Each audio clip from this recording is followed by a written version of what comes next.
You're 30. You finally met someone who ticks all your boxes. He's practicing, he's stable, he's kind, and you feel ready. But then your dad takes one look at him and says, absolutely not. No solid reason that makes sense, just no. And this isn't the first time. You've been here before. So now you're wondering, is this what getting married will be like? Assalamu alaikum, I'm Hiba. And I'm Zaid, You're listening to Diary of a Matchmaker. a podcast that will take you into our world as matchmakers. We'll share our experiences and offer advice for the single Muslim. So let's dive in. Bismillah. Assalamu alaikum everyone. Welcome to another episode. My name is Zaid and on the other mic is my wife and co-host Hiba. Assalamu alaikum. So I'm sure you guys have all heard the famous ayahs that reference obedience to your parents. It's in Surah Isra in the first quarter of the 15th juz. And we've heard it over and over again. I've heard it all my life in khutbahs. I've heard it in halaqas. You don't say as much as uff to your parents. You take care of them just like they took care of you when you were young. But what gets swept under the rug oftentimes is cases of injustice and abuse. Now, I'm not talking about the kind of domestic abuse, but in the context of marriage. We've been seeing a lot of these cases. Yes, they are rare and extreme cases, but they do come up in our discovery calls. So, alhamdulillah, we finally decided to sit down and review those cases and dedicate an episode to this. Yeah. So today we're talking about the father who says no to everyone based on just bogus reasons, you could say, and what you can do in these situations. The common reasons we hear from girls that are complaining about this is that the guy is either of a different race or doesn't speak the same language or a different culture. Doesn't make enough money. Doesn't have a high enough education. All reasons that are not necessarily grounded in our deen. Mm-hmm. Now, the problem is that a girl can't marry without her wali, without her father's permission. So today we're talking about Wilayah and which situations that Wilayah can be removed from an oppressive father. So what is Wilayah, Dr. Saadi? Dr. Saadi. I'm not a doctor yet, but... Inshallah, one day she's going to pursue her PhD. Inshallah. But yeah, alhamdulillah, I did go to University of Jordan, studied Sharia there, and then I did my master's in tafsir. So even though I'm not a scholar, I'm not a stranger to the field. The reason I'm stating this, is because we're discussing a sensitive topic today. So what is Wilayah? Wilayah in marriage is the Islamic principle that a woman's guardian, usually her father, is responsible for ensuring she marries someone who's suitable and that the process is conducted responsibly and Islamically. So you could see that Wilayah is actually a protection and it's not a prison. It's a responsibility and it's not a privilege. And what happens when it gets abused? Yeah, so it's a good question. Let's unpack that. Why is he saying no? Why is the father saying no? Not every rejection is oppressive. I'm sure fathers don't come with an ill intention saying, no, I just want to keep my daughter with me for the rest of my life. But like Rapunzel. Rapunzel. But when every man is being rejected or dismissed, it's time to ask important questions. Is it about control? Is it about status? Is it race? Is it tribe? Is it culture? What is the reason? Or maybe they want to keep her so she takes care of them in their old age, which is utter selfishness. It is, and that's really screwed up. Is he afraid of losing control? Right? Men can be very controlling. Yeah. Does he have unrealistic expectations? Right? The guy has to be a specialist in a certain field and he has to be either a doctor or an engineer. Yes. Is it, and this one's important, is the disapproval rooted in culture or religion? Right? Yeah. So those questions are really important to ask. And we're not, and I want to say this from the get-go, and I'm going to say this again. We're not saying that if Your dad says no to a guy, you immediately saying, okay, I'm going to remove your wilaya. You're no longer my wali. We're not suggesting that. Yeah. There are steps, and these are extreme situations. And ultimately, we do not want you to ever sever your relationship with your parents. But even though, that's strange, even though they're extreme, they are not as uncommon as I thought they would be. We've been coming across them more times than we would have hoped for. Yeah, I mean, who knows? Maybe this has been happening for generations, and now it's just like we're just seeing it for the first time. Maybe. But yeah, we saw a case come through in the UK. We saw a case come through in Canada. Another European country. Yeah, a case in Europe. So it is pretty widespread. Yeah. Yeah. So many women in these situations, they don't know what to do. Should they wait? Should they push? Should they involve others? Or if things get worse, should they even consider removing their father's wilaya? And this episode is for those women who are asking, am I doing something wrong, or is there something wrong being done to me? So each situation, each circumstance is different. And we're not going to give some sort of blanket fatwa. Number one, we're not qualified to give fatwas. And even if we were, we wouldn't just give some sort of blanket fatwa to everybody. Everybody's circumstance is different. And the goal should always be to secure the relationship between you and your father. So when should you consider escalating it? When has it gotten to a point where you think, okay, I should involve a third party? And that's a good question because number one, you should never jump to removing wilaya. And at the same time, you shouldn't pretend it's not an option, right? Because alhamdulillah, our deen is so flexible, and the fact that there is allowance for that shows that Allah subhanahu wa ta'ala is aware of the fact that that responsibility and power can get abused. Yeah. Right? So he's given us an outlet. Yeah. Allah subhanahu wa ta'ala will never accept any type of injustice, whether it's being done to a daughter or a parent, any human or an animal, even an animal. Like a woman entered Jahannam because she abused a dog. So let alone when a father abuses his daughter. Wow. Okay. Yeah, yeah. So the question I asked before is, when should you start taking this idea of removing the wilaya seriously? Number one, as a girl, are you an adult? Has there been a consistent pattern of rejections based on reasons that are not rooted in Islam? Are the proposals that are coming from guys that are financially able to take on the responsibility of marriage, are of a suitable character? These questions need to be kind of addressed. Another sign to look for is, do others see what you see? Or maybe you're being completely acting out of emotions and not thinking reasonably.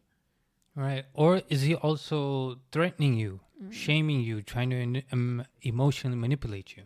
You're no longer my daughter.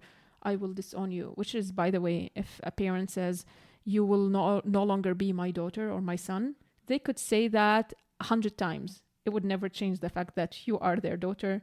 He is your father. For sure. Yeah. Let's share some specific examples. Okay, so the first one is of a girl from the UK. I'm going to change her name to Farah. And she was a girl in her 40s. And she had been trying to get married for a long time.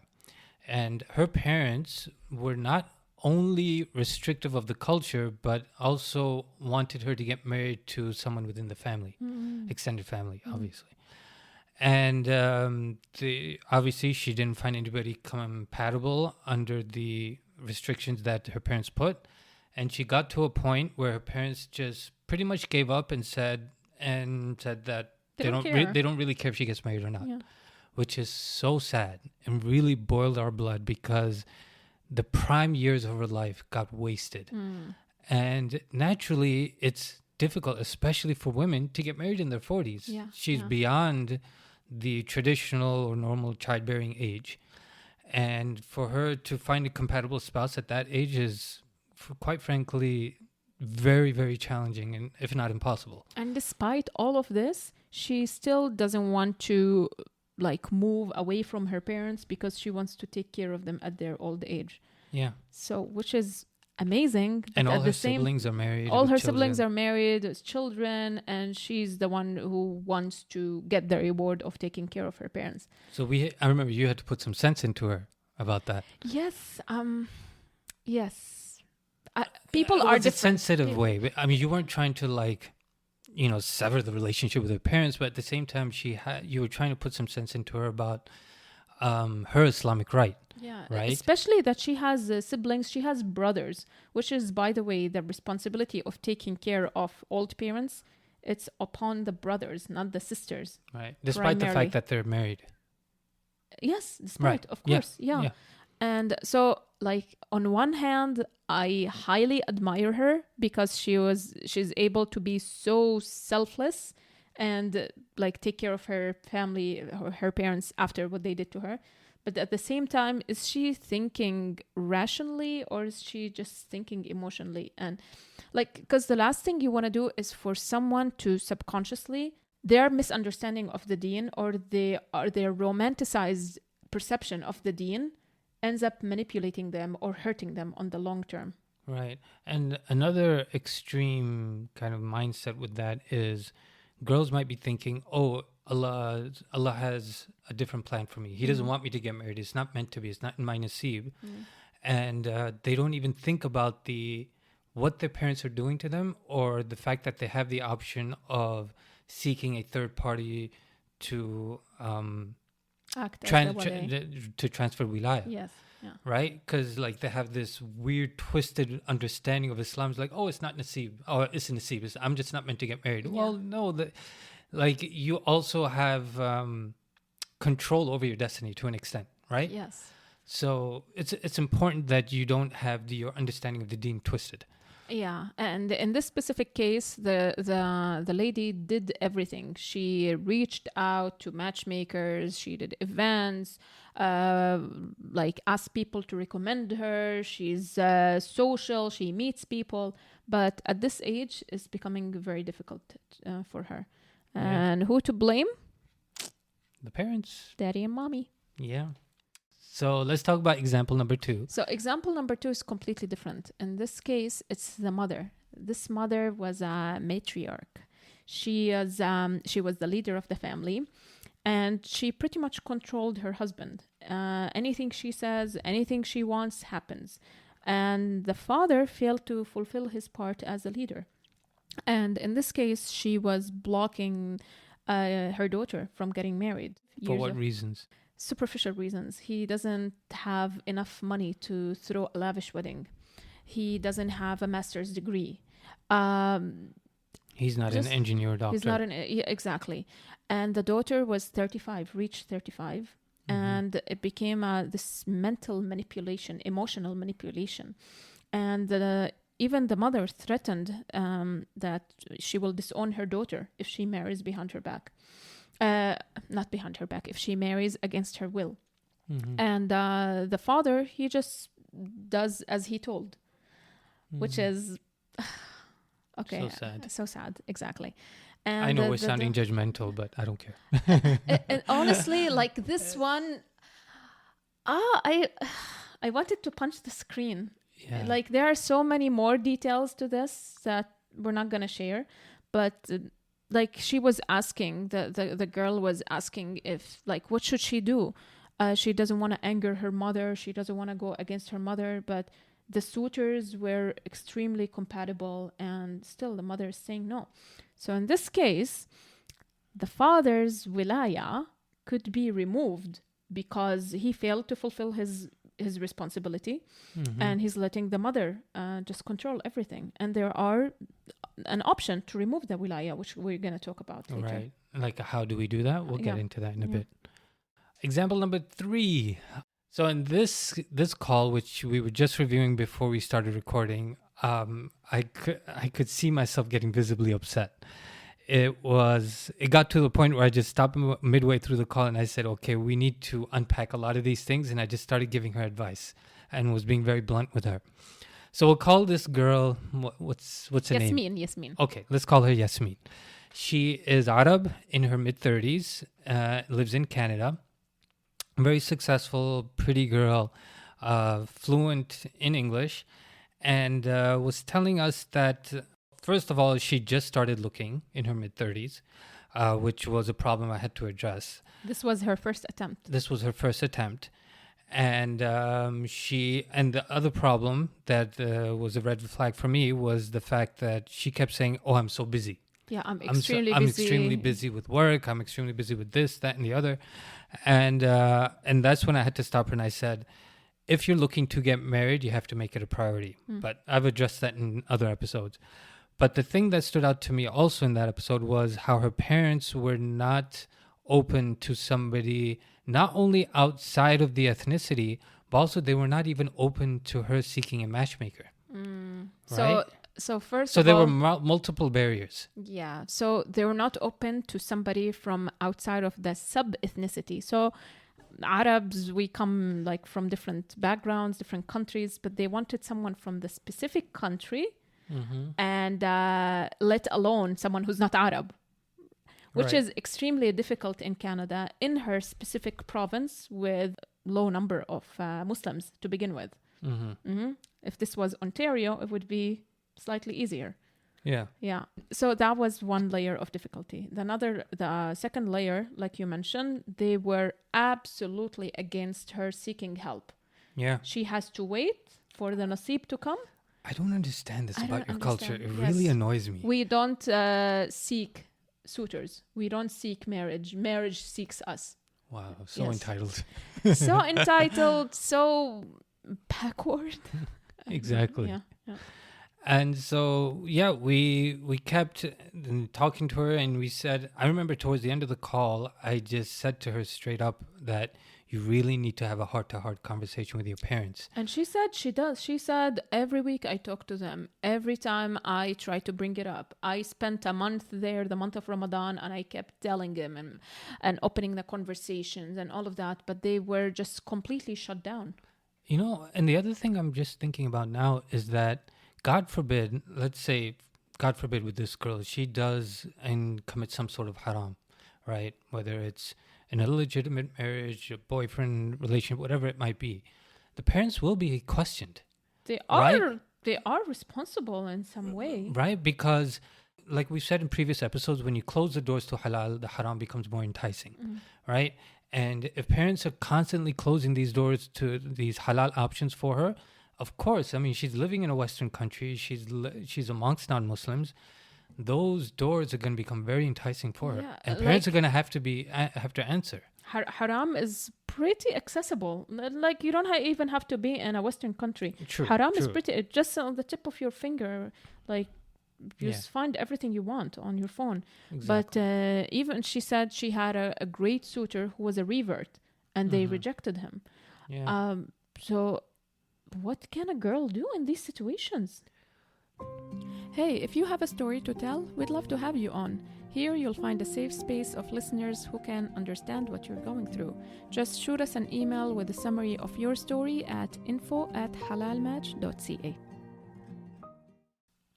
So, at the time of the Prophet ﷺ, there was a Sahabiya. Her name was Khansa bint Khidam. And she came to the Prophet ﷺ and she complained that her father married her off to a man without her consent. And the Prophet ﷺ invalidated the marriage. He said that without your consent, it's an invalid nikah. And the scholars deduced from this that a father who abuses his Wilayah is doing injustice to the girl, and this invalidates the nikah. And they deduced from this that a father who's abusing his Wilayah and preventing his daughter from seeking marriage, then his Wilayah can be removed. How does this look like in 2025?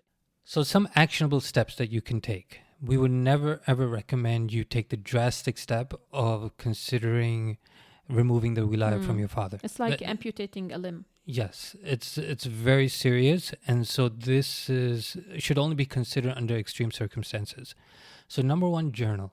Document every proposal that has come through. Why did your father reject them? Did the proposals meet basic Islamic criteria. Was he financially able?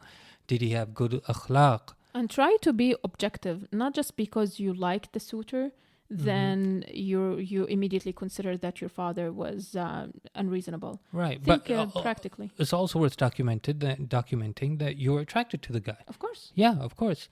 So journaling, I would say, is the first step. The next step would be, or they can happen simultaneously. There's no problem with that. Involving your mother, involving siblings, like mature adult siblings, involving extended family that you trust, that are knowledgeable.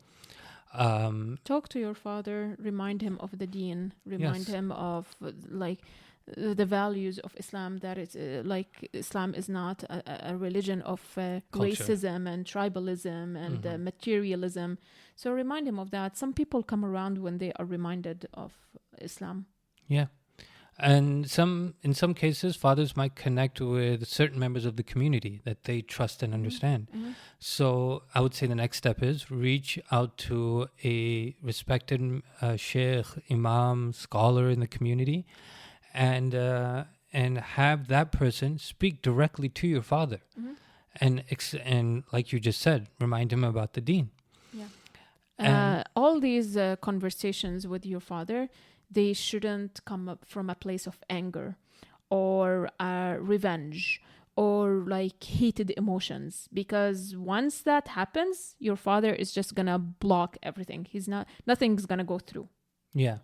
Like at the end of the day, a father wants to know that he's being respected as the leader of the home. So let's say you've tried all of these steps. Nothing's worked. Now it's time for the drama to, for lack of a better term, cut the limb. So what do we do? Well, you do have the option. We're not gonna dance around it. You do Right. have the option to get your father's Wilaya removed. Yes. And once again, this is only after you've tried everything else. Yes. Yes. And so if you live in a Muslim country, you can complain to the judge, to the Muslim judge, present your case. Like you said, if you did journal, then you show the evidence, every case, what happened, and then the judge will study the case, will study the evidence, and if he finds that your father actually was doing injustice to you, And he can transfer the Wilaya to first the grandparent, I believe. yes, a grandparent, brother, an uncle, or in some cases, he will act as your wali, and he will marry you off. But since, so this is to our listeners who live in Muslim countries. And to the rest of us who live in the West, we don't have mahakim sharia. We don't have Muslim judges and sharia or anything here. So you go to a scholar in your community who is knowledgeable on family law, who does nikah contracts, and same thing, exactly same route. You present your case, and if, for lack of better term, if your father found guilty, the scholar will act as your wali. Right. There's always a way. Like, Allah would never accept injustice to happen to anyone just because he is your father, and we are like obligated to obey our parents, but not in injustice. Right. So the goal here isn't to cut off your father. It's to fulfill your Islamic right to marriage. Yeah. You know, there's cases where a father might say, or he might emotionally blackmail you and say, you know, you're not my daughter.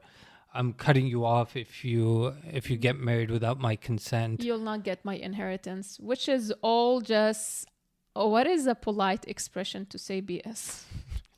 Hogwash. This is just emotional manipulation. Yeah. Your father's inheritance, it's not his to decide, oh, you're not going to get any of my inheritance. It's not his. Once he dies, then like each person in the family who are entitled to inherit, they have their share. It's not up to your father. Exactly. Yeah.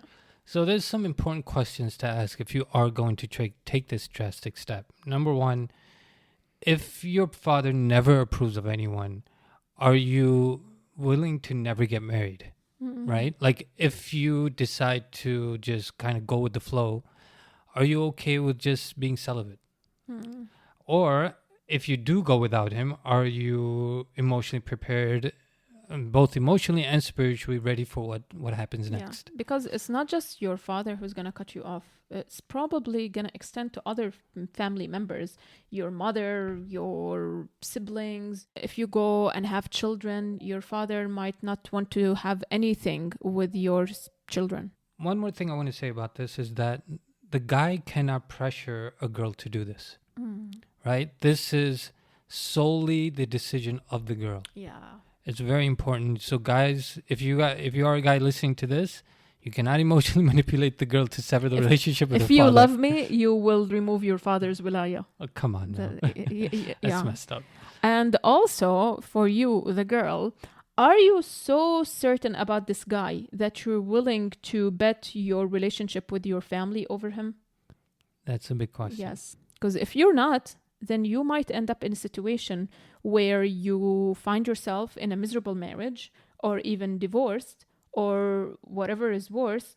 And at the same time, you have severed the relationship with your family. So if you're not sure about the guy, if it's just your emotions leading you and not reason, then think twice before you take the step. For sure. Inshallah, we hope this benefited you. And as a reminder, this episode is not about disobeying your father or severing your relationship with him. It's about reminding you of your Islamic right to find a suitable spouse and that there are options available to you in extreme situations. I think it's important to just talk about the human aspect of it and not just like you have the right to do this. You see the pain in these girls' eyes and you see how it shaped their future. And you see and we don't want to see that happen exactly. with you guys. You see the uncertainty, like they're so uncertain about their future. They find themselves in limbo. Should I stay patient? Should I go against my parents? Should I risk losing my relationship with my parents? I want a companion. I want the opportunity to have a family and have children, love someone, be loved. I have physical needs. I can't even talk about my physical needs with my parents. Like, they would absolutely go nuts. So people find themselves trapped, and nobody should be in such a situation. Again, we are not telling you what to do, but we are just reminding you that if you find yourself in this dire situation, there are outlets, halal outlets. You shouldn't feel guilty about them. You shouldn't feel like you did anything haram if you decide to go that route. And may Allah guide you and us and everyone to do the right thing. Yeah, so if you've been in this situation or are in it right now, or you know someone that's in this situation, tell us that story anonymously. We want to hear your struggles. We want to hear your wins. What you would advise other women to do who are going through the same thing. And inshallah, if you found this episode helpful, share it with a friend. It's the only way we can grow and keep giving you guys more and sharing our professional and personal experiences. Until next time. Assalamu alaikum. Assalamu alaikum.